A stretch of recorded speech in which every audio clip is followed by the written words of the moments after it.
baku naik. Uten kalau naik Woi, tantrum entah kau lihat dia kenapa baku karena naik. kesurupan dan Kalau kepenuhan roh penoma. Jadi dari kesebuah tantrum. Kau itu mesti cuma dari belakang, dari buri. Agatha Tidak ketangkap bisa dari sama muka, Joseph gak enak. lagi sikidi papa diusir sama ibu-ibu Model kau kos-kosan itu orang kata gak si nafsu Lina kok. Wijaya. Bapak Orang ini lihat kau ngamuk, tuh orang ternyata dia berdidik. Bapak Takut. Agatha. Lihat Makanya muka kau dia orang ngamuk, nggak nyangka anaknya berdidik. ketangkap berdua-duaan di Tidak tahu malu kos-kosan. kau. Perempuan apa? Bapak Muslim ini apa kayak gak kau? mau Woi, anaknya Muslim dituduh apa kayak kau? sama Bikin si malu Joseph amat. di Woi Tom, kos-kosan. kamu maksudnya Tom? Coba pakai adab sedikit Tom ya. Nenek moyang. Nenek moyangmu juga. Kenapa kau Tom? Nenek moyang Tuhan, nenek moyang Tuhan Hah? itu Sunda loh. Iya, kamu yang sundal. Aku Kau bukan enggak. Sunda. Kamu udah sopan nih. Kau sundal juga orang tidak laku. Kau tidak malu nih. Nggak Kamu malu lah. saja kok kayak begini. Aku bukan Saja saja aku apa yang kayak bertebaran. begini? Bikin malu Islam kau. Enggak lah, mana ada Islam yang bisa ngaku kan bangga sama aku. Kenapa? Kenapa aku Busuk malu? benar. Aku menyampaikan kebenaran di Benar. sini kok. Datang-datang tantrum. Apa ini? Ya karena mereka nggak sanggup mendengarkan kenyataan Bang Wan. Terlalu sakit untuk. Jadi Agatha ketangkap sama Joseph itu kata Lina Wijaya guys, bukan kata saya. Saya nggak berani membina orang. Ya, si Elia AIP, si Agatha kata diusir sama kos-kosannya gara-gara ketangkap sama Joseph berdua anu-anuin. Ngeri kali oten-oten ya. Kenapa lo oten-oten kayak begini semua ya? Ada apa dengan kalian kawan-kawan Kristeng? Tobatlah tobat kalian. Seperti itu. Betul. Ya, inilah persoalannya Niripa. Karena apa? Pertama, para pendukung atau followernya yang dijagokan itu kurang literasi. Yang pertama, sehingga apa? Followernya kurang literasi dan jagoannya pun juga lemah literasi. Kalau kata Bung Rocky Gerung itu dungu gitu kan? Karena apa? Tidak punya kemampuan analisis dan tidak punya kemampuan pengetahuan gitu kan? Ini persoalan Niripa. Ada faktor apa ya, kecenderungan perubahan karakter dan sikap mental tadi yang menyebabkan penghujat itu lebih disukai gitu kan dibandingkan orang yang berilmu. Ini kebalikan dengan Muslim. Sepakat saya. Yes, oke, kita ada tamu nih, udah buka cam nih. Dika, agamanya apa bro? Ya, Kristen. Ya silakan Dika, ini room edukasi Islamologi, teologi dan kristologi. Kristen awam di sini bertanya saja, Kristen berilmu di sini boleh diskusi dengan saya. Iya. Ya, Ibu Uni Rikwa, boleh saya bertanya? Ya, silakan. Kalau Anda adalah awam, kewajiban saya memberikan ilmu dan edukasi. Ya. Terkait dengan apa ya? Poligami. Bagaimana menurut kenapa? Ibu Uni Rikwa? Poligami itu ibaratkan obat. Kalau nggak sakit nggak usah minum. Solusi. Ya. Sama seperti pintu darurat dalam pesawat kata Ustadz apa Habib salah satu Habib di Indonesia, dia menganalogikan seperti itu. Dia ada diizinkan, tapi ketika memang membutuhkan. Kalau nggak membutuhkan ngapain? Nanti overdosis seperti itu. Maksudnya dibutuhkan dalam bagaimana Ibu? Contoh seperti bagaimana Sarai dan Hagar. Ketika Sarah mandul, maka kemudian yang melahirkan anak kan yang pertama sekali kan Hagar. Artinya di situ Nabi Ibrahim poligami. Dan Tuhan tidak menghukum karena itu bukan dosa. Begitu juga dengan Daud kemudian poligami. Begitu juga dengan Yakub, istrinya 4. Lea, Rahel, Bilha dan Zilpa. Jadi kalau si laki-laki itu adalah orang yang mampu, ya, dan bahkan dia memang membutuhkan poligami, ya tidak masalah, tidak berdosa, karena tidak ada kitab suci manapun yang melarang poligami, termasuk kitab Anda. Perbuatan yang tidak dilarang artinya boleh. Kalau di dalam Bible itu Bu, poligami ketika Yesus turun, dia apa ini? Apa? Tidak memberikan poligami, dia hanya Tidak ada ayatnya setahu saya. Coba tunjukin ayatnya kalau Yesus pernah larang poligami. Ini menarik ini. mungkin di dalam apa yang Mungkin saya lebih sering baca Bible daripada Anda. Saya tidak menemukan ayat Yesus pernah melarang poligami. 6 tahun saya diskusi lintas agama dalam dunia ini, dalam dunia apologetik ini. Tidak ada satupun ayat, bahkan Anda tahu Martin Luther. Martin Luther pun sudah mengatakan poligami itu tidak ada larangannya dalam Bible. Martin Luther yang bilang loh, pendiri gereja Protestan loh. Ada, tapi kalau saya baca Bu di dalam Bible itu, Silakan tunjukkan ayatnya.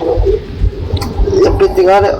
Masalahnya saya cuma satu HP ini. Tidak ada, bro. Anda mau cari sampai kiamat juga nggak ada larang poligami dalam kitab Anda. Iya. Tuhan Anda bahkan mengambilkan istri orang untuk Daud loh. Itu bukti kalau Tuhan Anda melegitimasi poligami. Maksudnya itu kan di dalam perjanjian lama kan? Pertama, di perjanjian lama Tuhan Anda mengambilkan istri-istri orang. Yang kedua, Tuhan Anda yang baru datang di abad pertama juga tidak melarang poligami, karena nggak ada Yesus larang poligami. Kalau ada ya tunjukkan aja datanya, bro. Iya. Kayaknya di dalam perjanjian baru itu coba di apa? Tidak ada adikku yang ganteng. Yang mengatakan bahwa menikah hanya sehidup semati seperti itu. Semua itu nongseng kalau kata orang Belanda, ya nggak? Oh ya. Tidak ada. Silakan Anda. Jangan saya tidak menemukan ayat larangan poligami dalam kitab Anda. Kalau ada silakan tunjukkan. Sudah ingat Bu, katanya tentang bercerai. Ketika kita menikah, Itu bukan Anda tahu arti Anda ngerti nggak poligami itu apa? ya banyak istri. Nah, yang Anda bawa itu bercerai itu artinya adalah menikahi perempuan lain lalu menceraikan istri sendiri. Itu cerai namanya itu. Aduh. Iya, Cerai sama poligami kalian nggak pantas kalian gitu salah paham, karena kalian nggak bisa membedakan antara cerai dan poligami. Itu ayat perceraian, bro. Iya.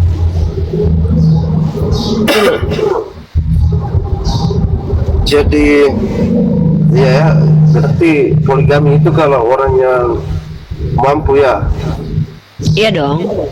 berbuat adil begitu. Yap. Apa? Ini Anda lihat nih ya. Iya ya. Ini Anda lihat ya pernyataan Luther ya.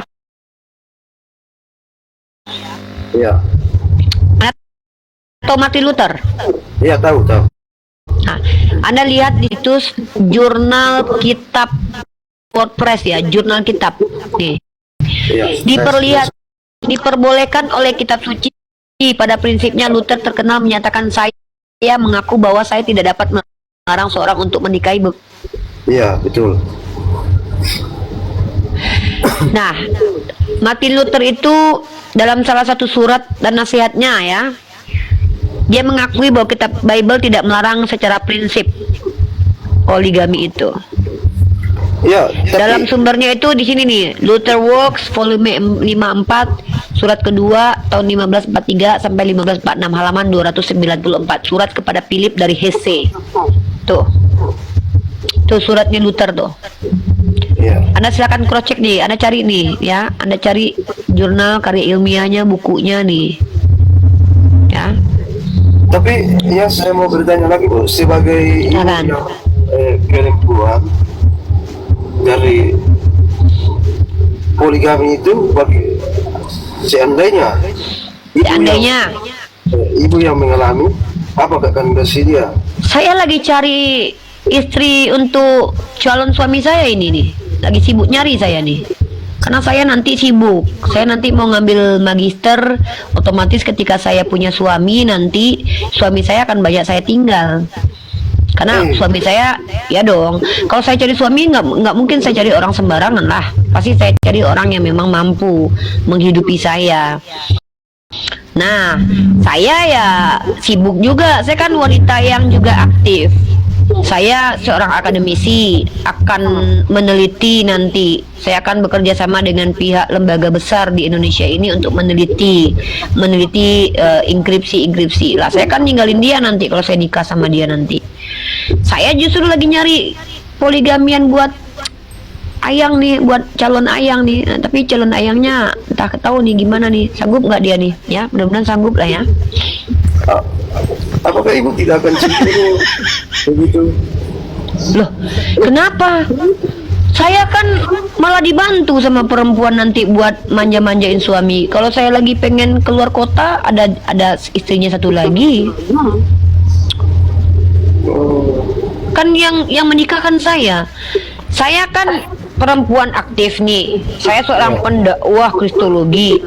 Saya akan kemana? Saya punya planning ini abis saya wisuda nanti ini mau ke Birmingham, mau ke Spain, mau ke Portugal, saya mau ke Maroko, saya mau keliling dunia. Lah saya kalau ada yang nikahi kasihan dia, nanti saya tinggal. Makanya nanti saya harus ada satu lagi nih pendamping saya supaya saya berlaku adil kepada suami saya. Alhamdulillah dapat gereng laut. Iya, keren kan? Alhamdulillah syukur. Ini baru istri yang sakinah mawaddah warahmah. Iya. Itu John. Apa Saya Dika? carikan, kamu tahu nggak syarat jadi adik saya itu harus lebih cantik dari saya, lebih muda dari saya. Tahu kamu itu? Saya carikan yang terbaik buat orang yang mampu mengimami saya, nggak main-main ya. Kalau Uni Rifa ini justru dia yang nyariin, gitu Uni Rifa ya.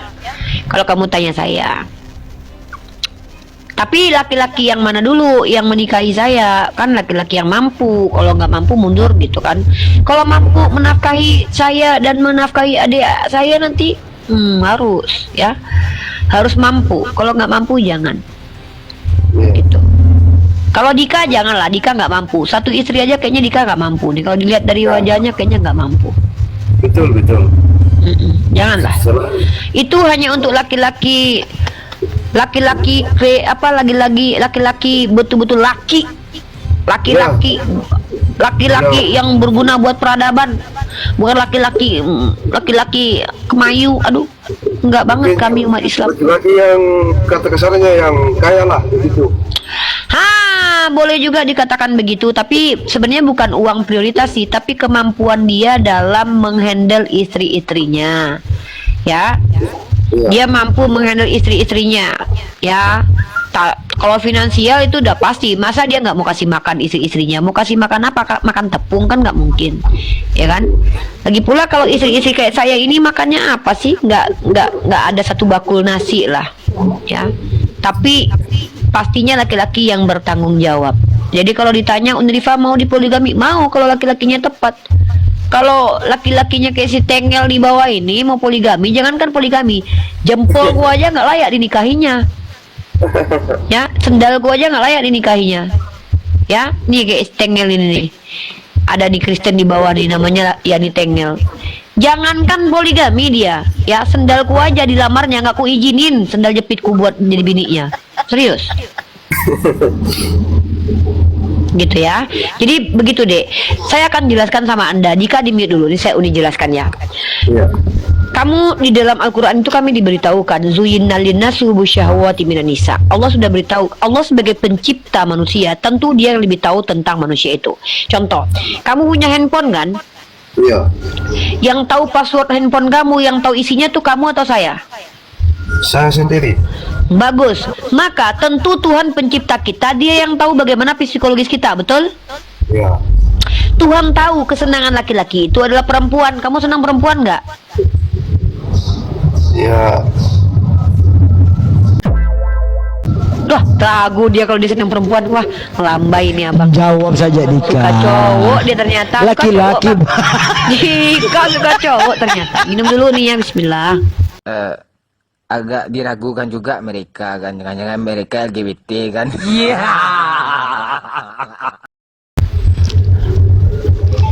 Dika ada istri sudah Dika? Ya sudah. Oh, Ya berarti takut. kamu suka perempuan. Ya, betul. Nah, artinya saya tanya sama kamu. Istri itu kenikmatan atau kesulitan? Ya bisa dua-duanya. Tahu aja, nggak apa-apa. Yuk. Wah, berarti bininya julitin dia. Masalah Dika. Pantas kamu nggak mau poligami karena binimu itu bikin kamu menderita. Jadi kalau satu aja bikin menderita, apalagi dua, wajar sih. Ini yang tidak dibolehkan dalam Islam. Jadi perempuan itu tidak menyusahkan suami. Jadi seorang istri seperti saya, ini contoh nih, saya ini nanti punya suami nih. Nih saya buat ilustrasi buat kamu nih, biar kamu tahu bayangan bagaimana rumah tangga berpoligami ya. Saya kasih kamu ilustrasi. Saya seorang wanita yang aktif. Saya pendakwah. Saya butuh laki-laki yang mensupport saya untuk berdakwah secara finansial. Karena apa? Saya nanti akan meneliti nanti saya ke kampus ini, kampus itu, ya kan? Tentu dia harus support biaya hidup saya dengan penelitian saya, karena itu untuk agama. Nah, laki-laki tersebut sudahlah mencarikan nafkah buat saya, mensupport dakwah saya. Masa dia ditinggal-tinggal? Zolim saya. Makanya ketika sudah dibutuhkan poligami itu menjadi tidak berdosa. Nah, pertanyaan saya sekarang sama kamu, ketika orang Kristen poligami, masuk neraka atau masuk surga? Tapi saya belum pernah mendengar. Nah, saya tanya gini, kalau ada orang Kristen poligami, berdosa atau tidak berdosa? Ya kalau menurut di perjanjian lama sih banyak yang poligami. Kalau di agama kamu ini? Kayaknya jarang. Bukan, kita tidak tanya ada tidak yang poligami di agama kamu. Yang saya tanya itu, di dalam agama kamu, menurut pengajaran Yesus, kalau ada laki-laki berpoligami, itu berdosa atau tidak? Saya belum pernah ilmu saya sampai. Nah, oke, sekarang saya jelaskan sama kamu. Tuhan itu memberikan hak kepada manusia untuk menikmati kehidupan ini dan untuk menjalankan kehidupan ini. Salah satu kebahagiaan para kaum laki-laki adalah menikah. Nah, kalau dia mampu menghidupi dua istri, sebenarnya itu lebih bagus loh. Kenapa? Dia mampu menjadikan dua wanita hidup tanpa bekerja lagi. Dia memberikan nafkah kepada dua wanita sekaligus. Artinya ini seperti beban. Perempuan ini ibaratkan tas ransel yang kamu pegang, bebannya sangat berat. Tapi kalau ada laki-laki yang mampu, kenapa laki-laki itu disalahkan kalau memang dia punya kemampuan di situ? Artinya ini laki-laki hebat. Laki-laki yang mampu menghidupi dua istri, bahkan istrinya bahagia keduanya, maka laki-laki ini hebat. Ini laki-laki berkualitas. Nah, sementara kamu menjamin tidak ada satu suami, satu istri mampu nggak bersikap adil? Kamu yakin kamu adil kepada istri kamu? Sedang satu saja. Apa ini susah. Nah, wajar paradigma poligami itu di dalam agama kamu itu susah. Kenapa? Karena orang seperti kamu menganggap perempuan itu seperti beban. Beda, dalam Islam perempuan itu tidak boleh membebani suami. Justru dia adalah orang yang harus meringankan suami. Itu. Nah, jadi seperti itu dalam Islam.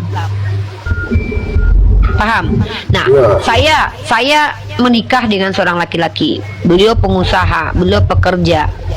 Beliau adalah orang yang sudah menafkahi saya seumur hidup, akan mengorbankan hidupnya untuk menjaga saya dari kejaran-kejaran oten. Banyak perjuangannya tuh. Saya dilaporkan sama orang Kristen. Nah, beliau akan backup saya nanti. Beliau akan menjaga saya. Maka beliau itu adalah orang yang mengorbankan hidupnya untuk melindungi saya. Maka apakah salah kalau saya menghadiahkan beliau, mengizinkan beliau menikah dengan satu lagi wanita? Tidak salah kalau saya mengizinkan. Apalagi kalau beliau pun mampu. Yang tidak boleh itu kalau beliau tidak mampu, seperti itu. Kalau beliau tidak mampu poligami lalu saya ajak beliau berpoligami, saya zolim. Saya memaksa beliau. Sama seperti orang, dia cuma sanggup angkat gas, tabung gas 3 kilo, tapi tiba-tiba dia disuruh angkat gas yang 20 kilo. Itu namanya menyiksa diri. Tapi kalau ada laki-laki yang sanggup menghidupi dua wanita, kamu tahu nggak Mat Peci? Mat Peci itu dia punya istri dua, istrinya bahagia dua-duanya. Lalu kalau memang mereka bisa bahagia bertiga, kenapa kita yang sewot? Intinya segala sesuatu itu tergantung niatnya. Kalau niat pernikahannya betul-betul karena Allah, seperti ada pria yang mau menikahi saya, beliau berniat untuk mensupport dakwah saya. Kemudian beliau mensupport untuk melindungi saya, karena beliau tahu saya ini kalau sendiri berbahaya. Nah, kemudian beliau menikah lagi dengan wanita lain dan saya pun ikhlas dan perempuan itu pun mau. Kenapa kami jadi berdosa? Justru saya sedang meringankan tugas saya sendiri. Saya meringankan diri saya. Saya punya kewajiban melayani beliau sebagai istri. Tiba-tiba saya punya harus jalan kemana, keluar kota 3 minggu 1 bulan. Maka saya berdosa. Nah, ketika beliau punya istri lain, artinya saya, ini ada noise ini. Siapa ini? Bentar, Bang Wan kayak noise. Bukan. Anda noise, bro. Di mute dulu, bro ya. Ada suara ini di situ. Oke, ya. Jadi kenapa kalian umat Kristen yang laki-lakinya saya tidak mau poligami? Karena kalian punya istri yang membebani hidup kalian. Kenapa laki-laki saya tidak mau poligami? Karena kalian punya suami yang tak mampu bertanggung jawab kepada kalian. Kalian mengukur laki-laki muslim itu sama seperti laki-laki Kristen dan perempuan Kristen. Di Islam itu laki-laki diwajibkan jadi laki-laki. Laki-laki di Islam itu wajib dia kuat secara fisik, kuat secara mental, kuat secara finansial. Laki-laki seperti ini yang disebut sebagai laki-laki yang berguna dalam Islam. Kenapa? Karena laki-laki itu kodratnya melindungi banyak orang. Ibunya, adiknya, kakaknya perempuan, anaknya perempuan, istri-istrinya. Maka laki-laki seperti inilah laki-laki yang berguna buat peradaban, melindungi banyak orang. Gitu. Kalau kalian, mohon maaf, di Islam itu perempuan-perempuan separuh laki-laki separuh masa itu laki-laki yang bahkan kalau bisa dihabisi itu karena nggak ada gunanya, ya. Kami diwajibkan laki-laki itu harus menjadi laki-laki 100% laki-laki, seperti itu. Beda dengan paradigma Anda. Wajar Anda, aduh nggak bisa saya poligami karena Anda nggak mampu. Kalau Anda tidak mampu, Anda jangan poligami. Poligami itu untuk orang yang mampu. Dan tidak ada kitab suci Anda menuliskan poligami itu perbuatan maksiat. Karena poligami itu hal yang sah dalam kitab Anda dan di kitab saya. Tidak ada. Silakan Anda nanti cari, baca kitab Anda dari perjanjian baru itu, baca semuanya, tunjukkan kepada saya kalau memang ada dalil tertulis larangan poligami menurut Yesus. Ya, tapi setahu saya sudah baca kitab Anda tidak ada. Seperti itu, my bro. Bahkan nenek moyang Tuhan Anda rata-rata poligami. Yakub poligami, Daud poligami, Solomon poligami, Abraham poligami. Apakah Tuhan hukum mereka karena poligami? Tidak ada dalil yang menghukum mereka karena poligami. Mereka dihukum justru karena ngambil bini orang seperti Daud, ya, bukan karena poligami. Seperti itu. Ya, ada lagi. Kamu ibarat laki-laki muslim itu ibaratkan raja. Laki-laki yang memiliki kekuasaan dan kekuatan dalam mengayomi dan melindungi apa yang menjadi tanggung jawabnya. Salah satunya adalah istri, anak, adik, ibunya. Perempuan di sekeliling laki-laki itu dia yang wajib jaga. Laki-laki muslim itu punya kewajiban dan tanggung jawab. Dibebankan kepada dia tanggung jawab untuk menjaga istri, anak, ibunya. Sejatinya mereka itu memang harus dijadikan sebagai manusia yang melindungi orang-orang lemah, wanita-wanita lemah. Seperti saya ini, ya, dilaporkan ke kantor polisi sama Oten, dikejar-kejar mau dihabisi nyawanya sama Oten.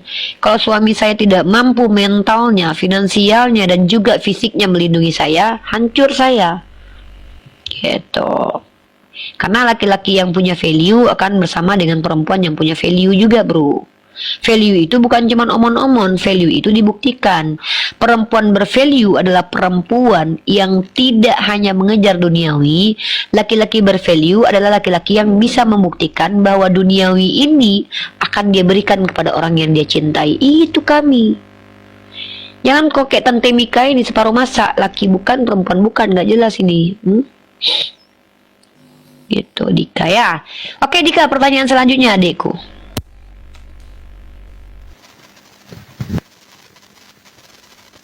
Masuk tuh salam lah dulu Mika. Anak bunda. Dika buka mikrofon Dika. Oh ya, Dika buka mic. Tante Mika pun masuk. Si Tante Mika nih emang udah nggak ada adab sejak sering menghujat ini ya. Ya. Jadi apakah adil laki-laki berpoligami, perempuan apa tidak? Maksudnya iya. Adil. gini, justru tidak adil kalau perempuan itu boleh dipakai rame-rame sama laki-laki. Waalaikumsalam warahmatullahi wabarakatuh.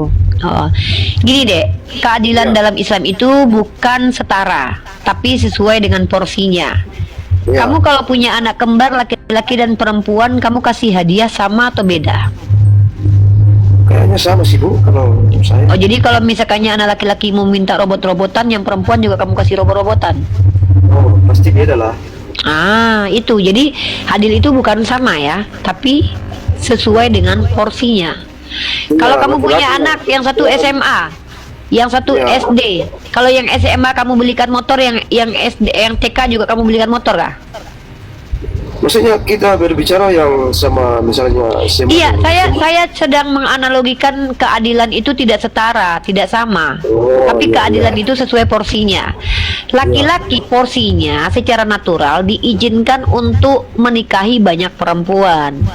Itu Iya, natural. Kenapa Iya. tidak merusak nasab? Keturunannya tidak rusak. Tapi kalau perempuan, misal saya, mari kita Iya. bayangkan saya punya suami 2.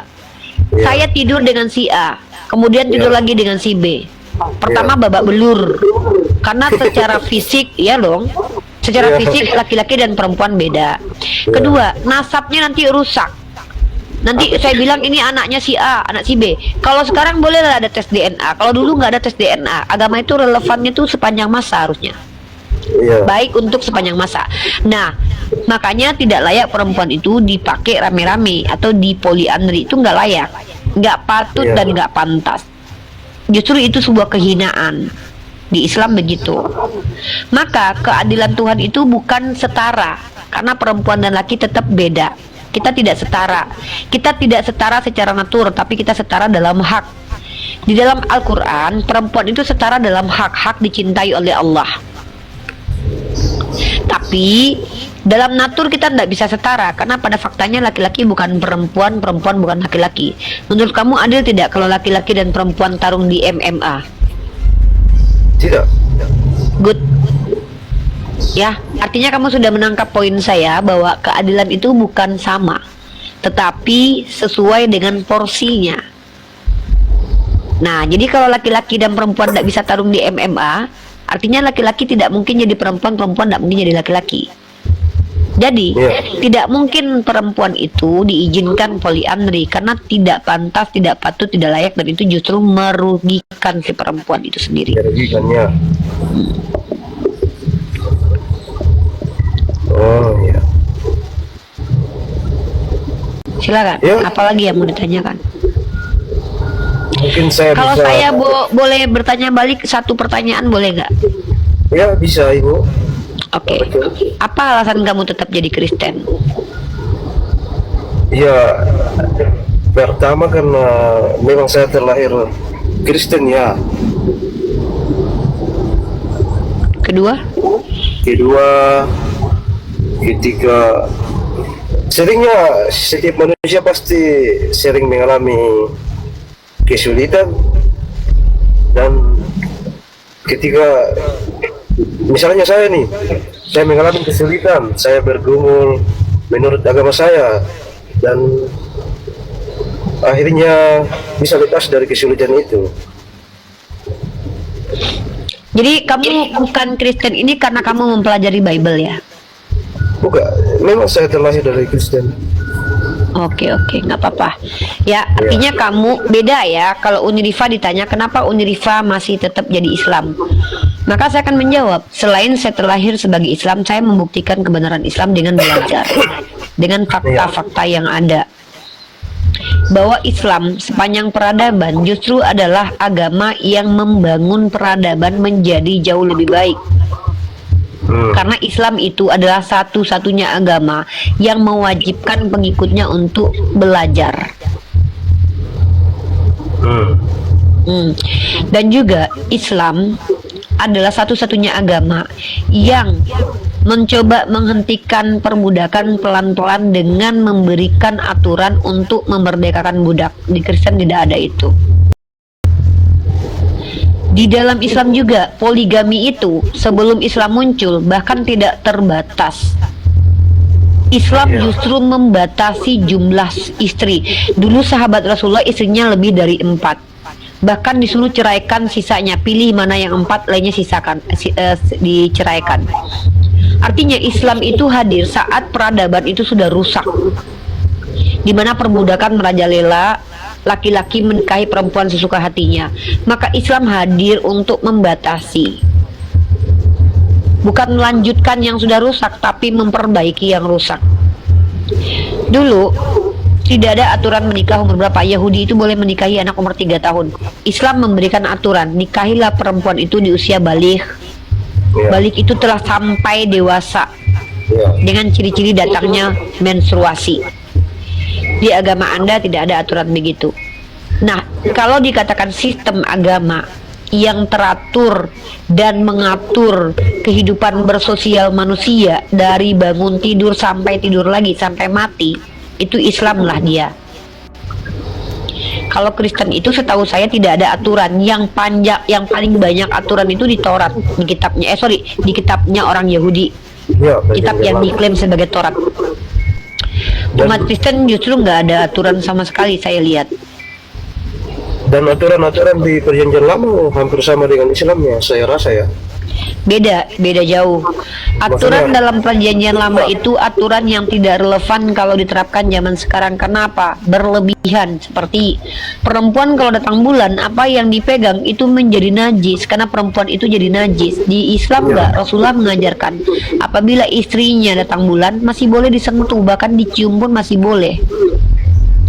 Di dalam agamanya Yahudi, perempuan yang tidak perawan di malam pertama itu disuruh rajam sampai mati.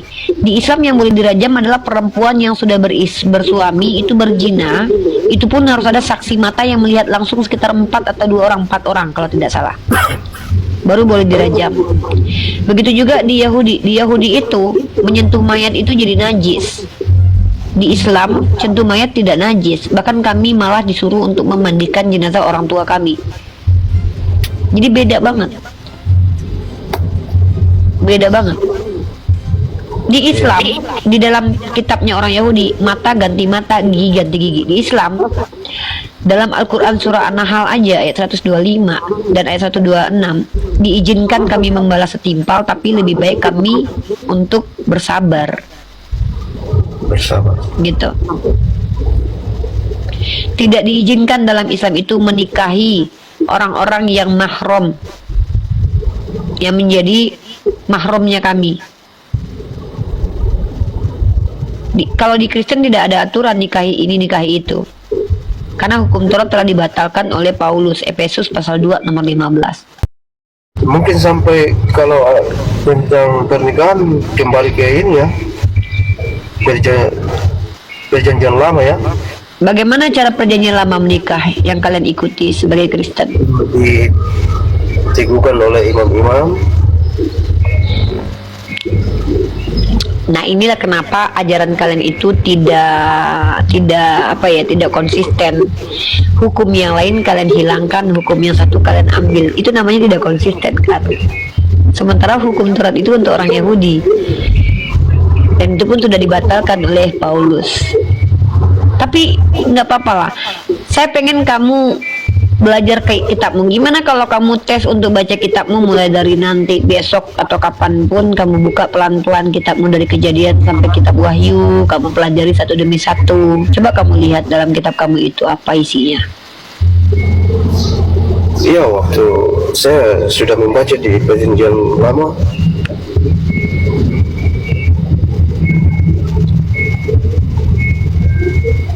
apa yang kamu jalankan di gereja selama ini, ada nggak yang diajarkan sama Yesus? Satu saja. ya itu saja Bu yang diajarkan, berdoa, yaitu doa Bapa kami. Doa Bapa kami itu aja, yang lainnya nggak ada berarti. Doa, ya berdoa seperti ini. Cuman itu aja. Nggak masuk lagi dalam kamar, tutuplah pintu begitu, jangan dilihat orang. Yang saya tanyakan di gereja, Ya. ritual-ritual di gereja kalian yang kalian lakukan saat sekarang ini, Natal, pasang pohon cemara, makan bidua, bernyanyi di gereja, dibaptis dengan seperti itu, ada nggak Yesus ajarkan begitu? Ya kalau dibaptis ya ada ya Bu. Misal Ya, coba tunjukkan Yesus pernah membaptis dengan cara yang dilakukan oleh pendeta kalian. Coba, ada nggak? oh, ya Tahu kalau saya itu Yesus tidak pernah menunjukkan cara membaptis seperti yang kalian lakukan itu. ya Islam ya kalau menurut kalau sesuai dengan Yesus. Sesama kalian sampai detik ini masih bertengkar perkara cara membaptis loh, Dek. Iya. Karena nggak ada ayat jelasnya, makanya masih bingung dengan pembaptisan itu seperti apa. Ya karena Yesus Sebelah sendiri atau dipercik, masih bingung kalian. baptis dengan Islam. Karena Yesus tidak mencontohkan cara membaptis. Karena Yesus sendiri dibaptis sama si Yohanes Pembaptis dengan cara ditenggelamkan, diselamkan. Itu mandi, Dek. Kalau di kami dalam Islam itu mandi kami itu. Nah, inilah kenapa kalian itu dikatakan sebagai orang yang mengklaim pengikut Yesus. Pada dasarnya kalian bukan pengikut Yesus tapi pengikut Paulus. Makanya saya selalu bertanya kepada kalian, ketika kalian mengatakan kalian ngikutin Yesus, itu ikut Yesus yang mana? 99% ajaran kalian itu justru ngikutin Paulus, bukan Yesus. Bahkan Yesus nggak ngajarin apa yang kalian lakukan. Trinitas bukan Yesus yang mengajarkan. Yesus bersunat, kalian tidak bersunat. Yesus nggak makan B2, kalian makan B2. Yesus adalah orang yang menjalankan hukum Taurat, kalian membatalkannya. Iya. Yesus tidak pernah Natalan, kalian Natalan.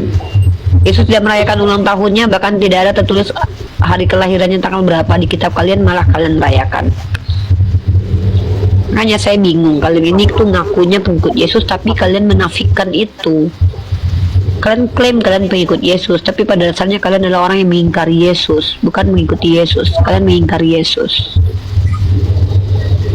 Tapi Bu, menurut sepengetahuan saya, kalau Islam ini diwajibkan beriman kepada Injil, Taurat, Zabur ya, begitu. Iya, kami diperintahkan untuk beriman. Beriman itu bukan menjadikan Taurat, Zabur, Injil sebagai panduan keyakinan kami, tapi menjadikan kitab-kitab tersebut sebagai kitab yang kami yakini untuk umat Bani Israel, yaitu umat Nabi Musa, umatnya Nabi Isa. Beriman kami itu percaya bahwa kitab itu diturunkan untuk umat Israel. Iya. Itu yang kami imani. Jadi kalau kitab itu bukan untuk kami, ya kami tidak perlu membacanya, karena kami mengimani kitab itu untuk Bani Israel. Seperti itu. Mengimani. Maksudnya mengimani dalam bentuk bukan percaya.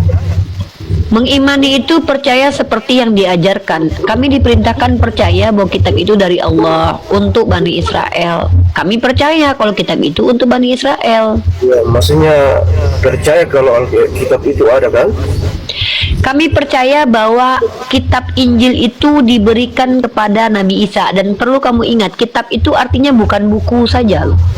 Kitab itu dari kata-kata bahasa Arab. Menurut Imam Al-Qurtubi dalam tafsir Al-Qurtubi jilid pertama menjelaskan tentang zalikal kitabul la raiba fihi, kata-kata ba itu artinya juga hukum ketentuan Tuhan.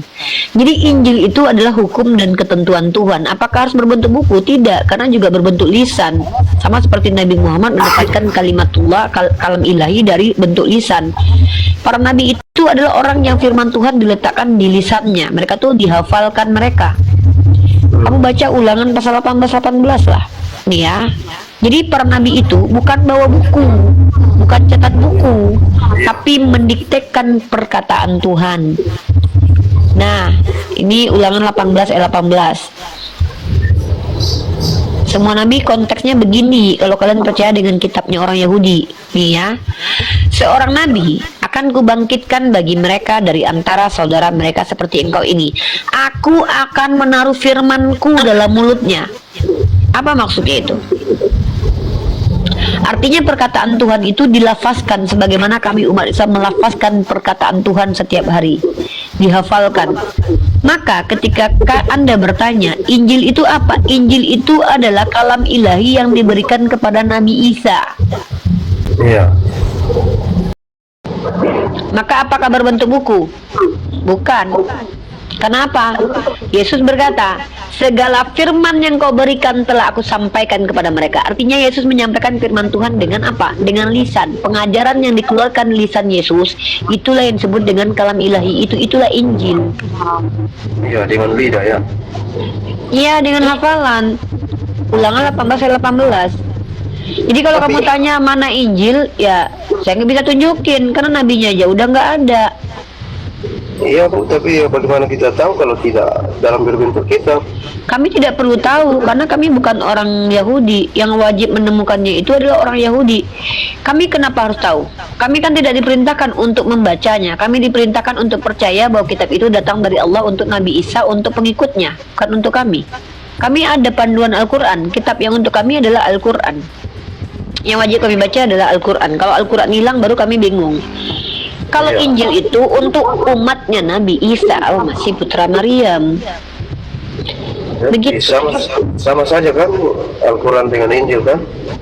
Sama-sama kalam ilahi, sama-sama wahyu Allah, tapi isinya tentu berbeda. Kenapa? Karena diturunkan kepada Bani Israel dan Al-Quran kepada umat seluruh manusia pada zaman Nabi Muhammad. Di mana itu Bu? Yang di dalam Al-Quran bahwa diturunkan kepada seluruh umat manusia. Itu Nabi Muhammad itu kan rahmatan lil alamin. Rahmatan lil alamin itu artinya rahmat untuk sekalian alam. Kalau Nabi Isa kan dikirim untuk Bani Israel. Spesifik, Nabi Isa itu kan spesifik, dia hanya untuk Bani Israel saja. Kalau Nabi Muhammad untuk sekalian alam, seluruh alam semesta ini itu untuk Nabi Muhammad diutus untuk seluruh alam. Di dalam Al-Quran ada. Oh iya, ini dalilnya ada dong. Saya kalau bicara nggak boleh sembarangan, harus pakai dalil. Saya minta dalil sama kamu, masa saya bicara nggak pakai dalil? Munafik saya kalau begitu. Nih, dalam Quran surah Al-Anbiya ayat 107, dan tidaklah kami mengutus engkau Muhammad melainkan untuk menjadi rahmat bagi seluruh alam. Wa ma arsalnaka illa rahmatan lil alamin. Bahasa Arabnya Quran surah Al-Anbiya ayat 107, Quran ke-21, surah ke-21. Kalau Isa hanya untuk Bani Israel, makanya dia selalu berkata ya Bani Israel. Nah kalau Al-Quran itu selalu berkata apa? Ya ayyuhan nas. Seperti itu. Oh iya, saudaraku. Nah, saya mau tanya hal yang sangat mendasar untuk kamu supaya kamu lebih berpikir di sini ya. Saya mau tanya sama kamu. Menurut kamu, Yesus itu layak tidak dikatakan Tuhan? Ya,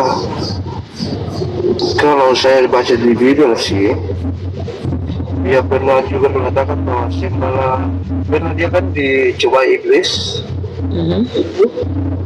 Dia mengatakan apa, iblis mengatakan kepada Yesus bahwa sembahlah aku maka semua ini akan diberikan kepadamu kan, yang seluruh isi dunia. Tetapi Yesus ini mengatakan bahwa ada tertulis sembahlah kepada Tuhan Allahmu saja, begitu. Jadi siapa yang disuruh Yesus untuk disembah? Allah. Yesus itu Allah bukan? Ya. Kalau menurut ajaran kami ya Yesus itu adalah Allah sendiri. Yang ngajarin kamu bahwa Yesus adalah Allah sendiri itu siapa? Pendeta? Ya. Iya. Yesus ngajarin nggak? Ya. Kalau saya membaca Bible juga kadang Yesus mengatakan bahwa aku adalah utusan, begitu, aku adalah anak Allah, aku datang dari Dia. Kamu tahu arti anak Allah nggak? Ya, anak. Anak Allah itu manusia. Adam itu juga anak Allah kok. Iya. Berarti anak Allah, Allah. Jadi kenapa orang Kristen menuhankan Yesus kan? Yesus Kenapa? kan tidak ada ini kan, tidak ada babak, dia terlahir dari dia apa yang masuk di rahim ini kan, dari Allah sendiri. Ya kenapa? Kenapa orang Kristen menuhankan Yesus? Apa yang membuat dia layak dikatakan sebagai Tuhan itu apa? Alasannya? Maksudnya saya ini bingung juga karena kadang mengatakan bahwa aku adalah. Oke, saya bantu kamu deh. Saya nggak mau bikin kamu tambah bingung. Ya. Sekarang gimana kalau kita sama-sama menjawab siapa Tuhan menurut Yesus? Allah yang mengutus dia. Oke. Nah, kita cari tahu nih. Ketika Yesus mengajarkan bahwa satu-satunya Tuhan adalah Allah yang mengutus dia, maka ketika dia mengatakan satu-satunya Tuhan itu adalah Allah, dia termasuk nggak Tuhan juga? Ya, mungkin bukan. Mungkin juga. Sebenarnya naluri kamu itu sedang bertengkar dengan kitabmu. Akalmu sedang bertengkar dengan doktrin gerejamu, adikku. Sudah lama. Ya, mudah-mudahan Allah memudahkan kamu untuk belajar lagi ya. Nah, jadi kalau memang kamu membaca kitab Perjanjian Lama, kamu akan menemukan banyak ayat bahwa dalam Yesaya pasal 43 ayat 10 saya bacakan ya. Kamu silakan dibuka ayat kitab Perjanjian Lama tentang Tuhannya Bani Israel itu seperti apa. Yesaya pasal 43, kalau kamu baca nomor 10-nya, apa kata Tuhannya Bani Israel? Ya, kamu inilah saksi-saksiku. Demikianlah firman Tuhan dan hambaku yang telah kupilih, supaya kamu tahu dan percaya kepadaku dan mengerti bahwa aku tetap Dia. Ini merujuk kepada Tuhan yang diperkenalkan Yeshua. Sebelum aku tidak ada Allah dibentuk, dan sesudah aku tidak akan ada lagi. Tiba-tiba kenapa ada Tuhan yang dibentuk baru di abad pertama? Itulah saya katakan kenapa banyak kontradiksi juga ya. Maksudnya habis berkata begini, terus ada lagi muncul begini lagi, lain begini lagi. Tahu tidak kenapa terjadi kontradiksi? Ya. Karena itu bukan firman Tuhan. Kalau firman Tuhan itu begini, Dek. Iya. Dalam Quran surah An-Nisa, Allah berfirman begini. Ya, saya kasih kamu data.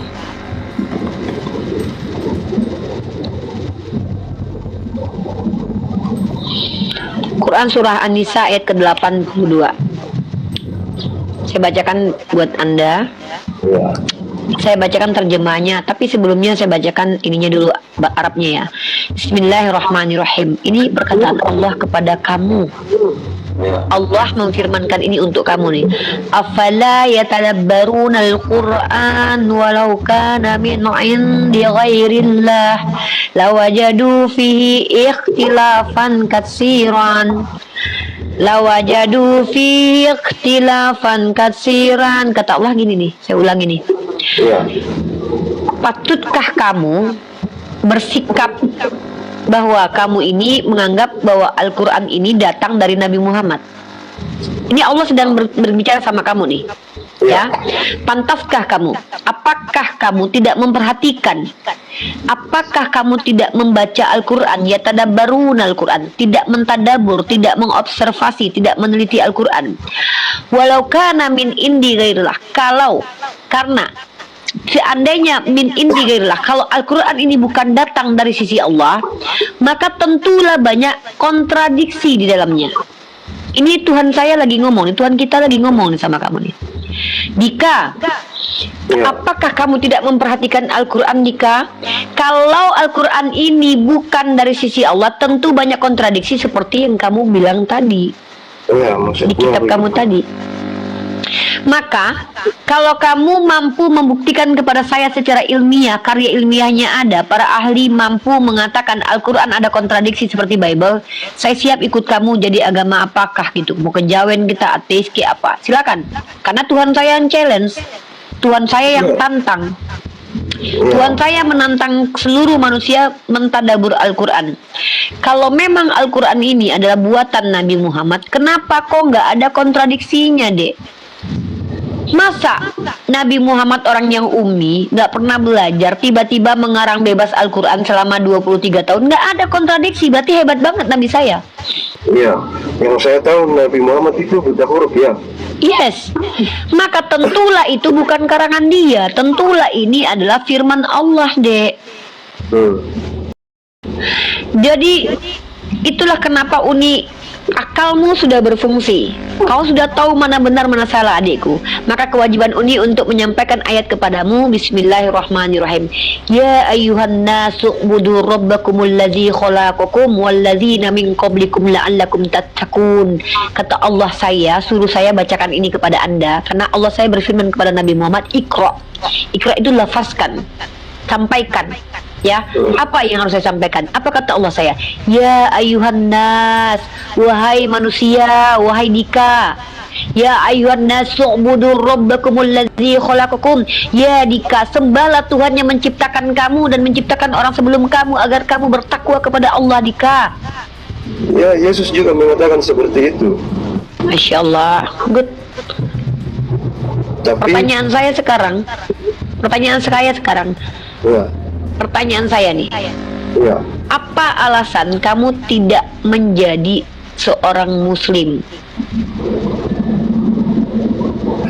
Yang pertama karena keyakinan memang dari lahir sudah Kristen. Terus kita dituntut untuk percaya kan, tidak jangan sesat seperti itu. Terus kalau kita misalnya akan malam, tentu kita tidak ada kawan lagi tuh, bagaimana? Kamu mau punya kawan di dunia tapi masuk neraka gitu. Tentunya semua kawan pasti kita akan hilang. Loh, bukankah Yesus mengajarkan begitu? Kata Yesus kalau beriman kepada dia justru suruh benci kan keluarga. Coba kamu baca Lukas 14:26. Memang seperti itu. Nah, kenapa kamu justru malah takut? Bahkan Yesus sendiri kalau supaya ikut dia harus tinggalkan keluarga. Berarti bahkan kamu tidak mengikut. Seandainya kamu Kristen pun kamu berarti mengingkari ajaran Yesus nih. Saya kasih kamu data. Lukas 14 nomor 26. Kamu pernah baca ayat ini belum? Nih. Bahkan Yesus sendiri mengajarkan seperti itu, adikku. Nih.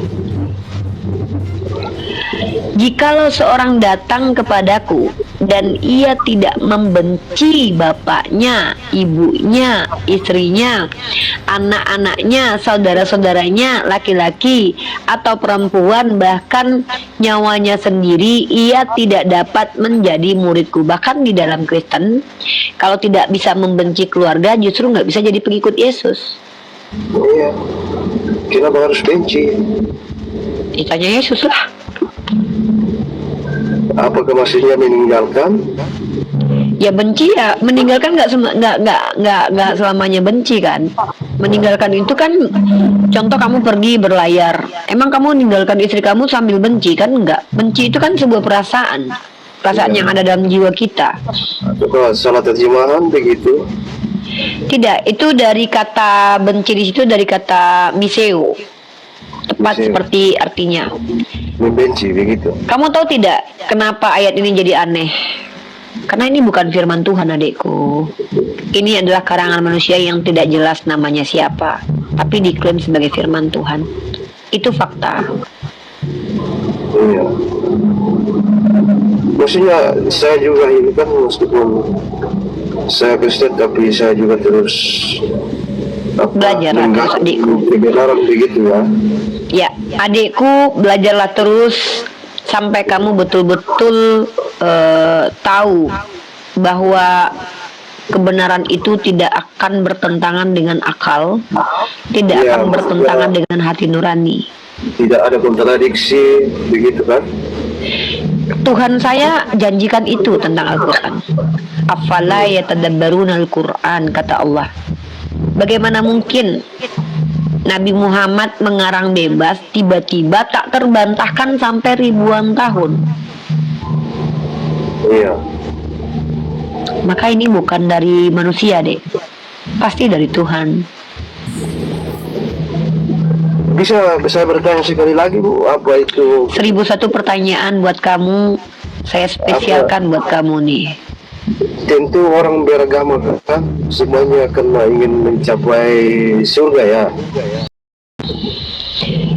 Semua orang beragama itu pasti ingin bertemu dengan Allah. Kami, saya, semua orang Islam itu tujuannya beragama, tujuannya menjalankan agama itu ingin berjumpa dengan Allah.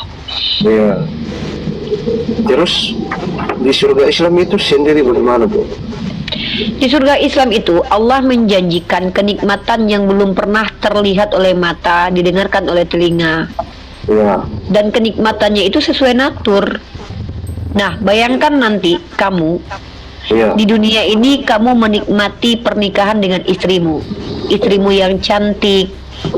Kamu Iya. berhubungan seksual dengan dia, kamu tahu rasanya enak gimana, kamu makan makanan yang enak, kamu makan es krim, makan durian. Ya, saya nggak bilang babi ya, karena bagi kami itu nggak enak ya, karena saya nggak pernah makan.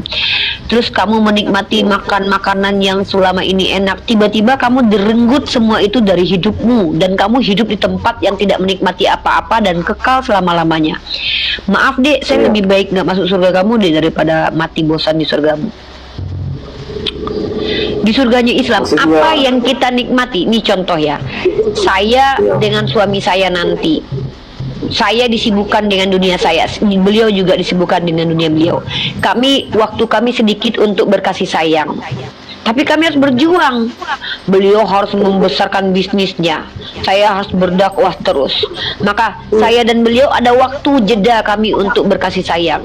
Nanti di surga kami full bertemu dengan orang yang kami cintai, berjumpa dengan anak-anak kami. Dan kami akan bertemu dengan orang-orang yang kami cintai dan yang mencintai kami juga.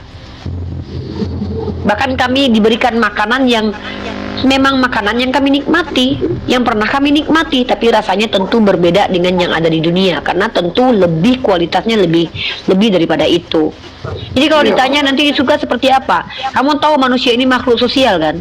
Rata-rata laki-laki dan perempuan itu senangnya itu duduk bersama, makanya ada warung tua kan tempatmu kan? Iya. Nah, itulah lucunya umat Kristen. Di tempatnya sendiri banyak orang yang membuka praktik tempat duduk ngomong ngalor ngidul sambil mabuk. Sementara surganya Islam mengizinkan nanti kita bersama orang-orang yang kita cintai duduk bersama ngobrol tanpa mabuk, tanpa kehilangan akal. Kalian bilang itu lelucon. Di dunia kalian buat hal itu. Sementara Tuhan yang menciptakan kita tahu siapa kita, yang kita mau tahu apa. Lah tiba-tiba kalian masuk surga, kalian nggak ada apa-apanya, hanya bernyanyi kekal selama-lamanya. Bahkan yang lucunya lagi, seorang Kristen di dunia diharamkan bercerai sama sekali, walaupun ketabok udah nggak bertanggung jawab, lakinya nggak boleh minta cerai. Tapi nanti di surga udah bukan suami istri lagi, diceraikan. Kalau suaminya KDRT bagaimana? Tidak boleh kalian bercerai. Suaminya membunuh bagaimana? Tidak boleh kalian bercerai. Tanya sama pendeta Anda. Pikul salib kan kata Yesus? Karena zina katanya, ya. Lah, itu pun berbeda pendapat pendeta Anda, dek. Ada yang bilang itu nggak ada ceritanya, ada yang bilang itu karena zina. Karena zina aja. Kalau seandainya dapat laki psikopat gimana? Nih saya kasih analogi nih. Kamu punya adik perempuan, nikah dengan orang Kristen, ditabok, ditendang, diterajang, nggak dinafkahi. Boleh nggak cerai menurut kamu itu? Kalau saya suruh ceraikan. Tapi di agama kamu nggak boleh. Makanya naluri kamu dengan agamamu bertentangan. Maka nggak mungkin agamamu agama yang benar, karena bertentangan dengan naluri manusia. Agama yang benar itu tidak mungkin menentang naluri manusia, karena agama itu sejalan dengan naluri manusia. Agama yang benar itu nggak mungkin bertentangan dengan akal manusia, karena agama itu diajarkan kepada orang yang berakal. Agama yang benar itu nggak mungkin bertentangan dengan hati nurani, karena agama itu diberikan kepada orang yang punya hati nurani dan empati. Tiba-tiba adik kamu perempuan nikah sama laki-laki kereteng, nggak dinafkahi, ditabok depan belakang, nggak boleh minta cerai, babak belur, pikul salib katanya. Kenapa? Kamu baca dalam 1 Petrus pasal 2 nomor 19. Sebab kasih karunia lah penderitaan yang tidak kamu alami itu harus kamu tanggung. Lucu kan? Makanya ajaran kamu itu dibawa kepada ajaran Anda adalah ajaran yang dibawa oleh penjajah kepada daerah jajahannya. Kenapa begitu? Karena ketika Anda sebagai penjajah membawa ajaran kepada orang yang Anda jajah, hei kalau ditampar pipi kiri kasih kanan ya. Kenapa? Orang yang dijajah nanti kalau Anda tampar dia, Anda akan berikan, Anda akan dapat harta mereka. Makanya orang Afrika dulu pernah berkata begini nih, saya kutipkan perkataan orang Afrika ya. Iya. Orang Afrika itu kan orang yang dijajah sama orang Kristen, dibawa Bible ke sana. Karena rata-rata kan Kristen memang masuk ke dalam seluruh dunia itu kan karena menjajah. Bentar ya. Nih. Saya bacakan buat Anda. Anda dapat kutipan-kutipan ini di situs-situs banyak sekali, ya. Kata orang Afrika tuh begini. Bentar ya. Nah nih. Kami tutup mata baca berdoa, kami tutup baca Bible, kami buka mata, tanah kami sudah jadi milik kalian, begitu. Iya, seperti itu deh. Makanya ajaran ini tepat dibawa penjajah ke negara-negara jajahannya, karena mengajarkan orang-orang terjajah untuk tidak boleh melawan. Supaya bisa dikuasai begitu? Iya, ada ayatnya tuh. Kamu baca 1 Petrus pasal 2 nomor 18. Dalilnya saya akan tunjukkan. Hamba-hamba patuhlah kepada majikan walaupun majikan itu bengis. Ya. Nih. Kami tutup mata, mereka kasih kami Alkitab. Ketika kami buka mata, tanah kami sudah diambil. Tuh. Di mana? Ini kutipan-kutipan yang beredar. Saya ambilkan situsnya ya. Bentar. When the missionaries come to Africa, they had the Bible and we had the land. They said, let us pray. Mari kita berdoa. We close our eyes. When we open them, we had the Bible and they had the land. Kami tutup mata kami berdoa, kami dapat Bible, mereka dapat tanah kami. Nih ya, saya ambilkan kutipannya. Nih, sumber akademiknya dari Jomo Kenyatta, Facing Mount Kenya, tahun 1938. Desmond Tutu, The Rainbow People of God, 1994. Dikutip juga dalam Ali Mazrui, The African A Triple Heritage, BBC series ya. Nih, saya minta ini.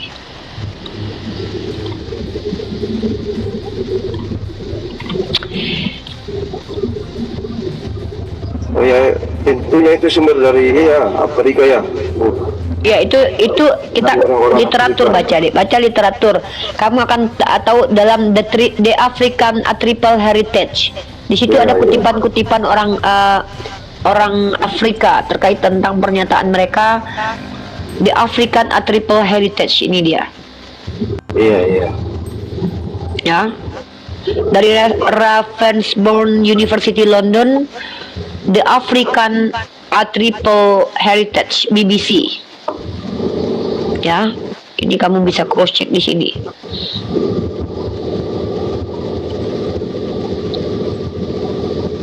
Saya butuh kutipannya bentar ya. Bentar, carikan dulu kutipannya. Nah, itu terjadi.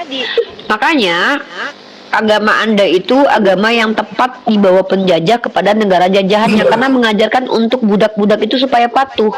Dalilnya ada. Nah, begitu adindaku. Apa yang saya sampaikan ini bukanlah fitnah.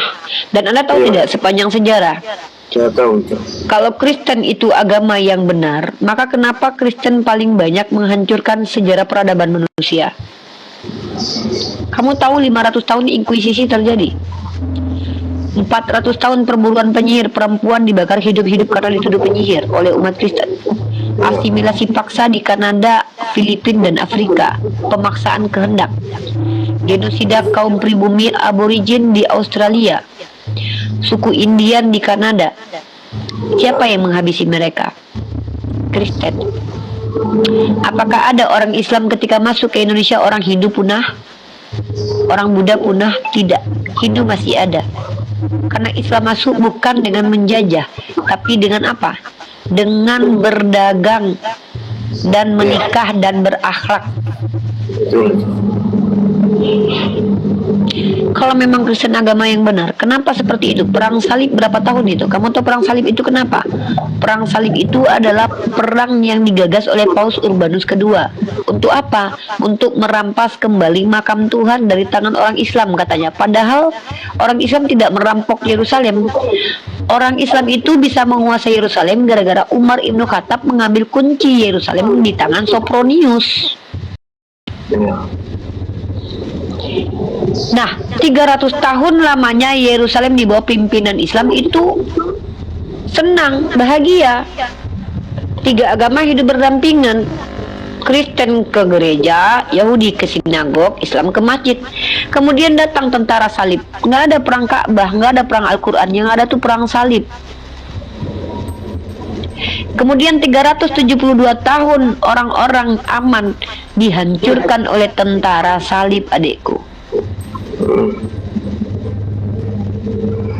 Ibu, tapi terkait mungkin itu sudah clear ya tentang sejarah terkait dengan ini Bu, yang orang naik haji, yang Oke, naik haji ya.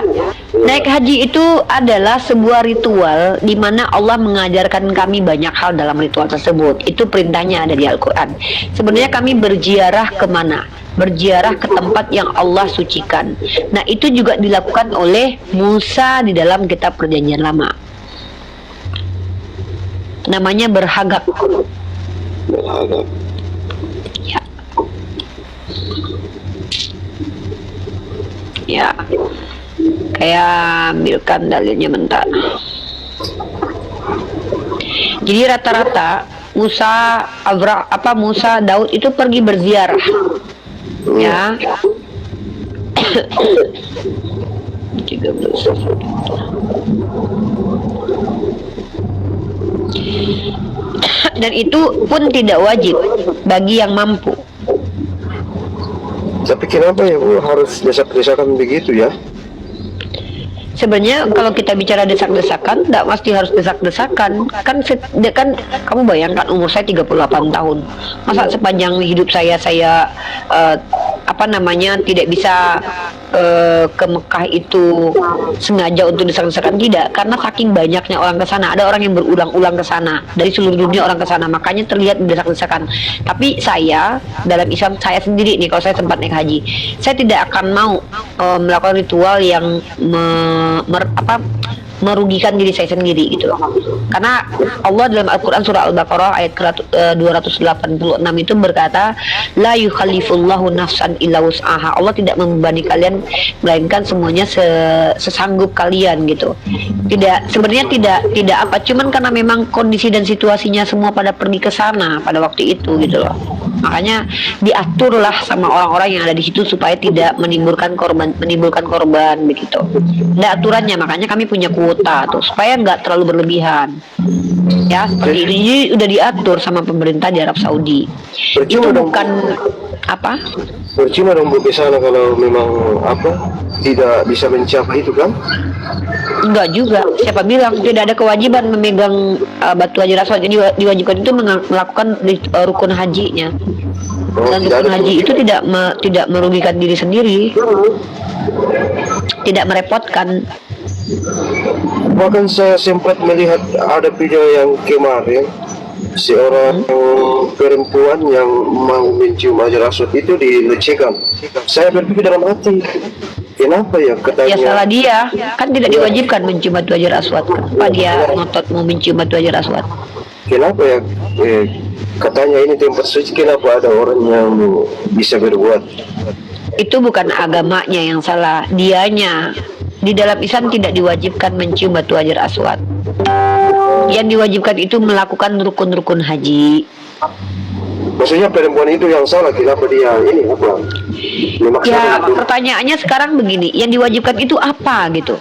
Yang diwajibkan itu melakukan semua ritual haji. Kenapa dia malah memprioritaskan cium batu hajar aswad? Begitu. Saya kalau ke Mekah nggak peduli mau bahkan saya ke Mekah. Ini saya insya Allah ke Mekah kalau saya punya uang. Tidak ada di angan-angan saya itu untuk cium batu hajar aswad, nggak ada sama sekali. Saya mau memenuhi rukun haji. Yang penting rukunnya, yang wajibnya. Buat apa cium batu hajar aswad? Mending saya cium kening laki saya atau muka anak saya nanti, lebih banyak pahalanya. Mencium tangan suami saya tuh lebih mulia daripada batu hajar aswad tuh. Ya, istri mencium tangan suami itu lebih mulia tuh. katanya Iya. kalau itu dosanya langsung apa? Suci. Belum tentu. Saya bilang, innama amalu biniat, tergantung niatnya. Kalau niatnya karena dia menyembah ke batu hajar aswad, dia syirik, bahkan dia berdosa. Bahkan sholat aja bisa berdosa kalau niatnya salah. Jadi segala sesuatu itu tergantung niat. Innama a'malu binniat. Nggak ada ceritanya orang yang otaknya kotor, hatinya kotor, cuman pengen kelihatan foto-foto di depan hajar aswad lalu sentuh hajar aswad hilang begitu. Enggak, kata Allah, kata Rasulullah, innama a'malu binniat. Amal itu tergantung niatnya. Ketika Rasulullah mencium batu hajar aswad, beliau berkata bahwa nanti kalau kalian cium ini maka dosa kalian dihapus. Bukan orang yang niatnya kotor, bukan niatnya syirik. Orangnya niatnya karena mengikuti sunnahnya Rasulullah, karena dia patuh kepada Rasulullah SAW. Dan itu pun tidak diwajibkan sama Rasulullah. Bahkan Umar Ibnu Khattab berkata, kalau bukan karena melihat Rasulullah cium batu, saya nggak mau cium batu ini, karena batu ini nggak ada apa-apanya. Karena batu itu nggak ada faedahnya, nggak ada masalahnya, nggak ada urusannya dengan batu itu. Berarti cukup sampai ke sana, tidak usah sampai ke hajar aswad. Melakukan ritual haji, aturan-aturan haji itu dijalankan, seperti bertawaf, sa'i, begitu. Aturan-aturan dalam haji itu yang diajarkan dalam Islam itu yang kami lakukan. Melakukan ritual haji itu, prosesi haji itu yang wajib. Prosesi. Dan banyak di situ ngapain? Melafazkan kalam-kalam ilahi. Seperti itu, bukan cium batu hajar aswad. Saya aja kalau ke Mekah, saya tidak ada niat mau mencium batu hajar aswad. Kenapa? Ya, saya lebih baik berulang-ulang mencium kening, tangan, kaki suami lah, mending. Tapi kalau Atau bisa mencium ya. wajah anak-anak saya lah. Tapi kalau Gak bisa apa-apa, ya. nggak dapat cium batu hajar aswad karena tidak diwajibkan. Gitu. Iya, tapi kalau bisa ya, ya. Ya masih banyak yang harus saya cium. Mending saya cium, kan saya bilang sama Anda. Bahkan naik haji itu bisa digantikan pahalanya dengan memasak masakan untuk suami loh. Pahala naik haji itu. Ya, Maksudnya- Akhi Filipus. Kita maksudnya ini ibu- kan di Islam itu kan ketika beramal itu dinilai pahala sama Allah kan. Contoh begini, kalau kamu pergi haji, kamu nanti saya kasih uang 1 juta. Nah sekarang saya tanya sama kamu, ketika kamu naik haji dikasih uang 1 juta, mana kamu pilih? Kamu masakkan istrimu makanan, kamu dapat juga uang 1 juta, mana kamu pilih? Masakan itu. Ya udah, Islam begitu, agama Islam. Jadi di Islam itu ada amalan yang setara dengan naik haji yang menjadi prioritas, lebih penting dan lebih wajib, yaitu apa? Memberi makan istrimu. Maka haji itu diperuntukkan bagi mereka yang sudah memenuhi semua tanggung jawabnya. Makanya Rasulullah itu dia hajinya 1 kali itu haji wada. Beliau udah mau wafat baru beliau naik haji, padahal beliau tinggal di Mekah loh. Rasulullah sendiri loh sudah mau wafat baru naik haji. Tuh. Maksudnya bukan keharusan. Naik haji itu menjadi kewajiban kalau sudah mampu dari sisi semuanya, mental, psikis, dan juga finansial. Kalau ternyata saya punya uang naik haji, adik saya masih kelaparan, dosa saya. Dosa karena kewajiban itu kalau sudah mampu. Rasul saya sendiri aja tinggal di Mekah dimampukan oleh Allah. Kenapa dia nggak berulang-ulang haji sekali setahun? Ada tiba-tiba orang Islam di Indonesia ini haji 3 kali. Pertanyaannya, ngikutin siapa? Nabi saya aja hajinya cuma sekali, itu pun hari terakhir beliau mau wafat. Artinya Allah itu tidak memberatkan kami, saudaraku. Ritual keagamaan yang kami lakukan itu semua ada faedahnya buat kami. Contoh, kalau saya berhaji, saya merasakan bagaimana situasi waktu Nabi saya hidup di situ. Saya melihat situs-situs peninggalan Nabi saya, Nabi Ibrahim, Nabi Ismail, Nabi Muhammad Sallallahu Alaihi Wasallam. Kemudian saya bersilaturahim ke seluruh saudara saya dari belahan dunia manapun. Silaturahim kami terjalin di situ. Kami bertemu dengan saudara kami. Tapi justru ketika ada orang naik haji justru bertengkar di Mekah, itu justru dia ada sesuatu yang salah dengan dirinya. Tujuan kami berhaji itu juga membuktikan kepada kami sendiri bahwa Al-Quran itu tidak berubah-ubah, karena satu imam yang baca Al-Quran kami mendengarkan dari seluruh penjuru dunia datang, membuktikan bahwa Al-Quran tak berubah-ubah. Iya, karena Seperti itu. banyak yang naik haji saya lihat tujuannya ya itu untuk cium itu ya. Innama a'malu biniat, Dek. Kata Rasulullah, innama a'malu biniat. Amal itu kualitasnya dinilai karena niatnya, bukan karena amalannya. Terlihat baik belum tentu baik, terlihat bagus belum tentu bagus, terlihat berdosa belum tentu berdosa. Karena terlihat naik haji belum tentu hajinya mabrur. Bisa jadi haji itu menjadi laknat buat dirinya karena dia ingin dilihat haji, sombong, angkuh. Oh, Justru malah dia bisa berdosa, Dekku. Kenapa? Karena amalan yang dia lakukan itu untuk kesombongannya sendiri. Bahkan fawailul lil musallin, kata Allah, celakalah orang yang sholat. Siapa? Dia yang lalai. Apa maksud lalai di sini kata para ulama? Mereka yang ketika sendiri tidak mau sholat, tapi ketika ramai-ramai dia terlihat sholat supaya dianggap sholat, padahal waktu sendiri dia tidak sholat. Ria, sombong. berarti orang yang naik haji baru lihat video-video cium aja rasut, berarti menurut ibu itu sombong atau pamer begitu? Tergantung niatnya. Belum tentu yang video-video itu semua sombong, mana tahu memang dia cuma pengen dokumentasi. Saya tidak bisa menilai niat orang, itu hanya Allah. Itu kenapa dosa dan pahala itu tidak terlihat, karena yang berhak memberikan hanya Allah. Iya. Allah yang tahu isi hati seseorang. Ya, oke lah Bu, jadi mungkin sekian dulu ya, karena Siap. harus pelan-pelan ini. Pelan-pelan saja. Kalau Dika rasanya mungkin ingin bertanya lebih kepada Uni kasih kamu bangku VIP di Komal Uni. Ya, Iya. tidak ada satupun yang boleh zolim terhadap kamu di Komal saya. Kamu hanya bertanya saja, bertanya terus, cari tahu. Siap. Seperti itu. Banyak Ya. yang salah. Siap. Oke ya Bu, ya nanti jumpa di lain hari lagi. Siap, Adinda. Saran Uni baca Bible ya, Dek ya.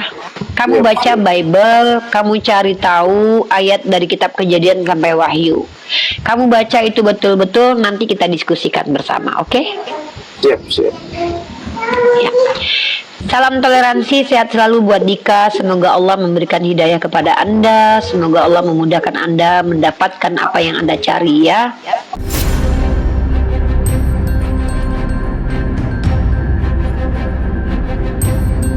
The religion of Jesus was Islam. Because with Allah, there is only one religion. He says, Inna dina indallahi al-Islam.